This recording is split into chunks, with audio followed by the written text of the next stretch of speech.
My name's Colin Jackson. I'm the producer of the Yorkshire Schools Dance Festival. The festival is one of the largest events of its kind in the UK. As I'll say numerous times, we engage with 1,200 children and young people annually from 56 schools. That's primary schools, secondary schools, FE providers and community dance companies across the Yorkshire region. I'm always one for seeing rather than speaking, so I'm going to show a little video which just gives a little taste of what the event's about and also some of the statistics that I've already mentioned. So hopefully.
So it's quite a lot of data there and statistics. We've been running for 10 years. We're self-funded. We receive no funding from organisations like Arts Council.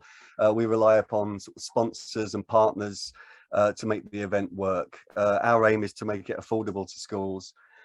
When Pete and I chatted, you know, dance has the common the commonality with dance and music really is, or urban music, is that dance's profile in schools is not what it might be. In fact, it's at danger of just dropping off the curriculum completely. So our ambition really is to shape and inform dance provision in schools. It's inclusive of all ages and abilities, which for a dance event is unusual. A lot of youth dance platforms tend to be 11 plus, and for those young people that are already engaging in dance, whereas our project is about engaging 4-year-olds right the way through to 19-year-olds, regardless of the previous experience that they might have had with dance. It's about celebrating children and young people's talents, of course. There's fewer and far, there's less and less of those kind of opportunities in schools. In the UK and maybe globally, we're moving to a more exam-based system where the arts are marginalized and the opportunity to celebrate those kind of wider talents isn't there as much as it used to be. We also want to highlight progression in dance, so we think it's important that at each of our festivals, primary age children get to see secondaries get to see FE students, and we always encourage our students or the young people that are taking part to take part in workshops with organisations like Northern School of Contemporary Dance and One Dance UK, the kind of next level of provision, so they can understand that this passion that they might have for dance, which they thought wasn't shared with anyone else, is actually shared by an awful lot of people, and there's room for that kind of discussion. As I say, we're looking at celebrating and shaping dance provision in schools, and obviously, and I could have put this at the top, you know, we hope to have a positive impact on emotional, mental and physical health. I think this data was included in the presentation, but we've been running for 10 years and we serve diverse communities across Yorkshire. As I say, we don't select the schools. We encourage schools that might serve areas of socio-economic deprivation to take part, and we'll even support their participation by providing free of charge dance artists to go into schools to kickstart ideas that stem from the annual theme that we set. So for last year, 2021, coming off the back of the pandemic, or we hoped it was the back end of the pandemic, our theme was the power of together. So our themes tend to be quite upbeat, but also offer lots of scope for choreographic interpretation. What those wider benefits, we provide CPD, professional development for teachers. We think that's important. It's as much about nurturing their passions and their interests as it is the children and young people that take part.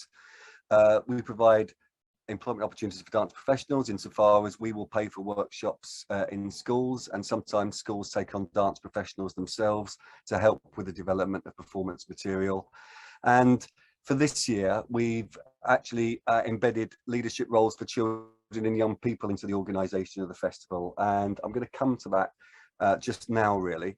So in 2021, a typical year, although we did lose a number of schools to COVID, 1,086 participants took part. There was a nice breadth of primary schools. That kind of is our base, just simply because there's more primary schools than there are secondary schools, so we'd accept there to be a greater percentage of primary school participation. FE colleges and the community dance groups as well. With the community dance groups, the only thing that we ask is that they're non-selective. So the young people shouldn't have to audition to take part in the dance companies. They're there because they want to be there. This isn't really the place for those dance schools that are about levels of ability and maybe dance examinations. I'm going to show you this video now. I was talking about embedding leadership roles for young people, and these were scratch workshops that were run by young people. So Sophia, who you can see at the front, ran a 45-minute workshop with the young people that you're seeing. It's a short performance. So she had 45 minutes and she had complete autonomy over the choice of music, the style that she wanted to present. She taught them for 45 minutes, and then at the end of the 45 minutes, they performed this at the dance festival.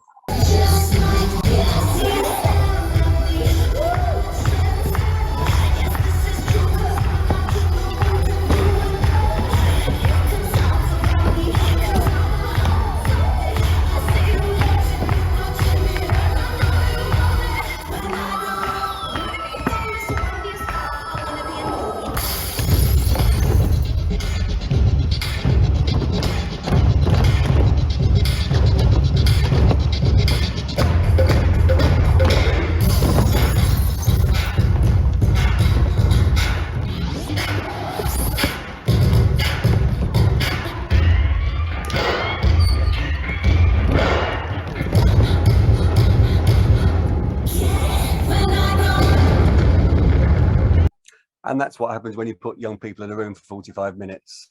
They create magic. We try to structure engagement, and I guess this is where that choice of music and urban music that we tend to shape the inclusion of more contemporary dance styles. So at primary level, really, it's about encouraging teachers to allow the children to take part. So it's more teacher-led, it's less autonomous, although we do hope that the children have an impact upon the choreographic content. We want them to find out about an artist, because that's about nurturing an understanding of progression and how artists form a career from an initial passion. And we ask them to share learning back in school. So that might be an assembly or something like that. So it's a very sort of basic level of engagement. At secondary, we ask teachers to ensure that young people create the choreography, and that therefore includes music, choice of music as well. They find out about an artist. Again, that's about progression. They review the events, because we want them to develop those kind of analytical skills and develop the language that we might use to describe or to critique artistic experiences. And again, they share learning. And for post-16, there's that then progression engagement where they create, they take part, they find out about an arts organisation, and they understand how, if they become an artist, how that might mesh with arts organisations and what kind of arts organisations exist within the UK. They review, which is the same as secondary or primary, and they share their learning. So that's how we try to structure engagement to push that idea of it being more than just a kind of a parachute activity. You know, we want it to have a lasting effect on the children and young people that take part. Our post-16 leadership programme, and the previous speaker spoke about Arts Award, and we use Arts Award, which is a Trinity College London award, to shape that leadership. So we help them to develop their own art practice by maybe working with an artist in another form or looking at a different genre of dance. We develop their leadership skills.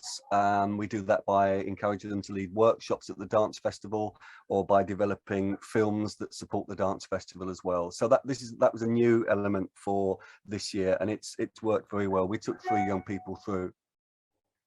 And then finally, I just want to show a film which kind of shows that, what's the word, but how it all meshes together. So we've got Gaddafi, who participated in the festival back in 2013, who is now a dance ambassador and is a professional dancer. We've got Olivia, who her leadership task was to create the finale that you're about to see. We've got Hannah and Drew, who are professional dancers that the young people get a chance to work with and to find out about. And then we've got our other young leader, Abigail, who was delivering the workshops that you saw in the previous slide. So this is my last film, and you'll see all the ages and the children that are taking part. Help me do it!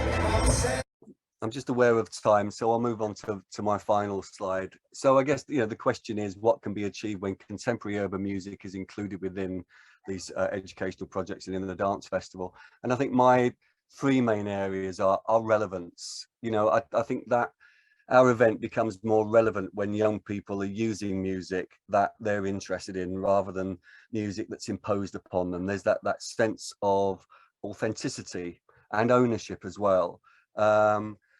Those are the 3 things that I think come out of the use of more sort of contemporary urban music styles.